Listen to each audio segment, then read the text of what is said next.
From the Law and Crime Trial Network, this is Brian Ross Investigates. Good evening, and thank you for joining us, and welcome to our viewers on Facebook Live.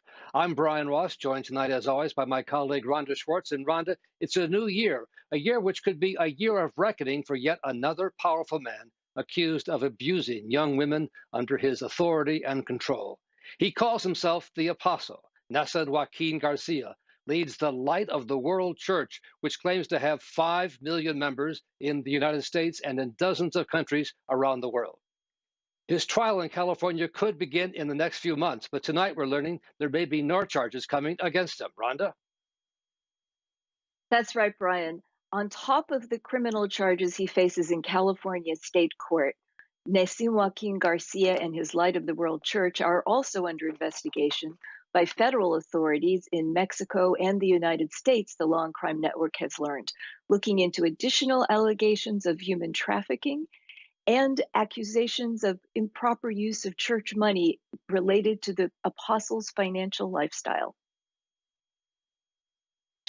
And Rhonda, his trial in California will likely include the testimony against him by one of his former handmaidens, Alondra Ocampo. She has pleaded guilty to a number of charges in a plea deal. And now she wants the world to know, although she can't yet talk publicly, but what she knows about the apostle.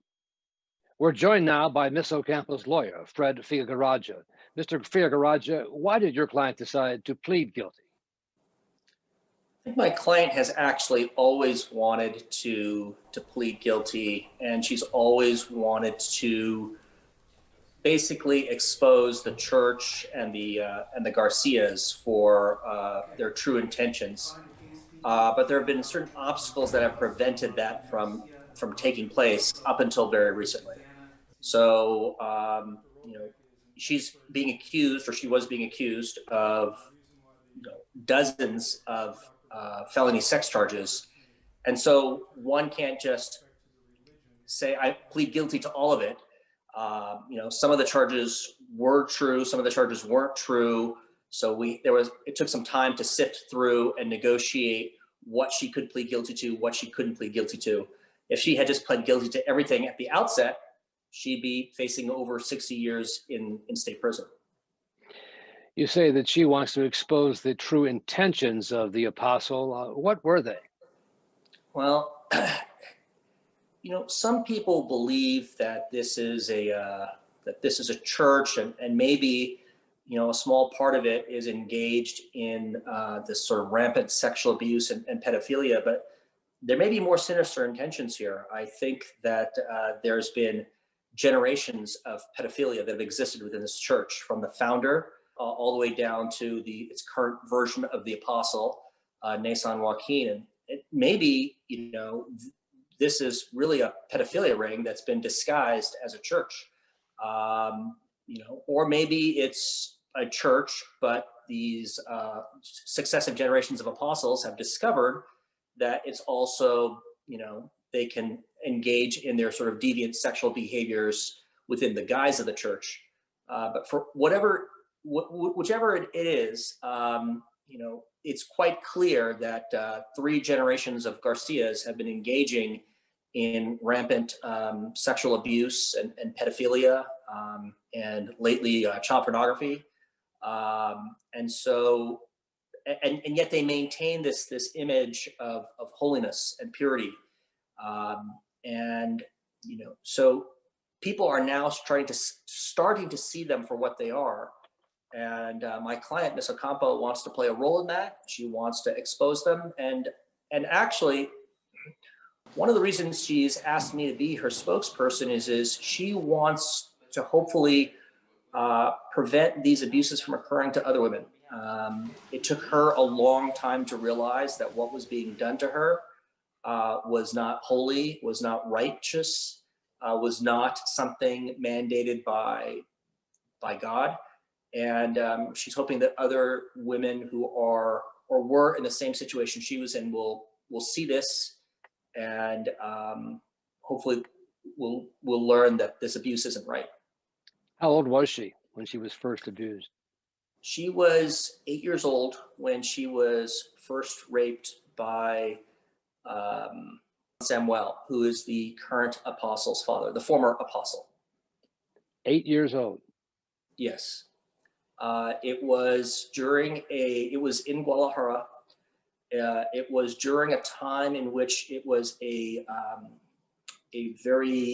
religious ceremony of some kind where people from all over the world would come and gather at the church buildings and grounds in Guadalajara. There are secret tunnels and rooms that are underneath the church buildings.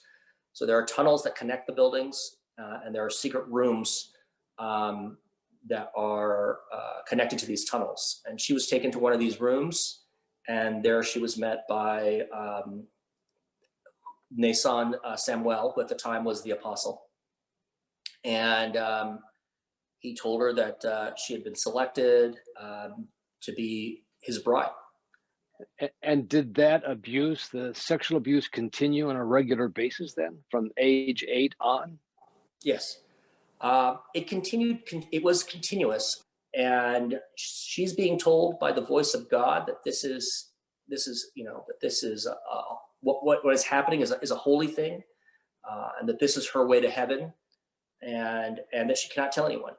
And so by that time, she was so conditioned into just believing whatever it was that was told to her, and accepting that what was being done to her was a blessing. This was her belief for many, many years, that what had been done to her wasn't actually abuse.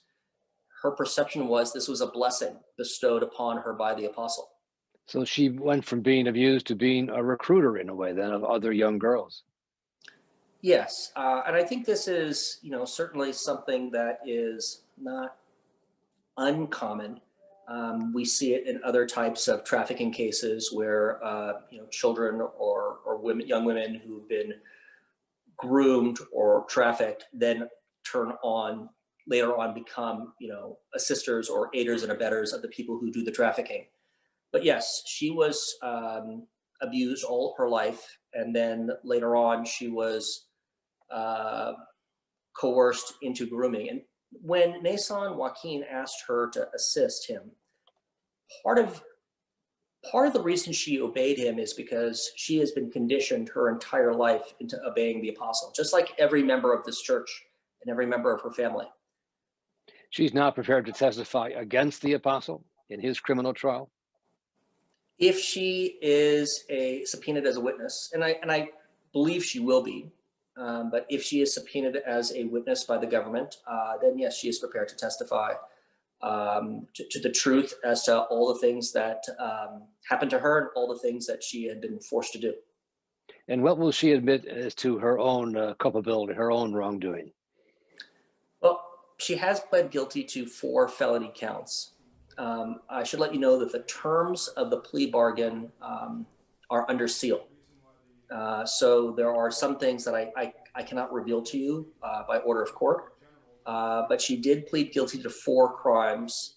3 of those crimes involve basically having contact with a minor in order to facilitate a sex crime.